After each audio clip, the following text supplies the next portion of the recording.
India மற்றும் இங்கிலாந்து அணி விளையாடி வரும் 5வது டெஸ்ட் போட்டியில் 2ஆம் நாள் ஆட்டத்தில் சுப்மன் கில் மற்றும் ரோஹித் சர்மா இருவரும் சதம் விளாசினார்கள்.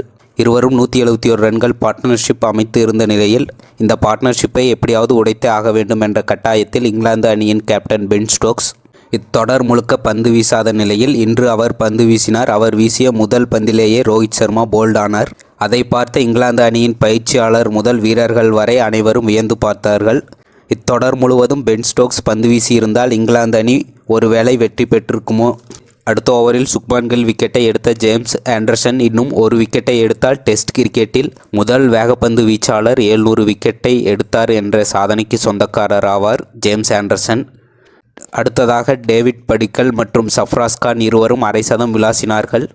2ஆம் நாள் ஆட்ட முடிவில் இந்திய அணி 473 ரன்களுக்கு 8 விக்கெட்டை இழந்துள்ளது. 255 ரன்கள் முன்னிலையில் இந்திய அணி உள்ளது. இந்திய அணியானது இன்னிங்ஸை வெற்றியை பதிவு செய்யுமா? கமெண்ட் பண்ணுங்கள், ஷேர் பண்ணுங்கள் மற்றும் சப்ஸ்கிரைப் பண்ணுங்கள். நன்றி.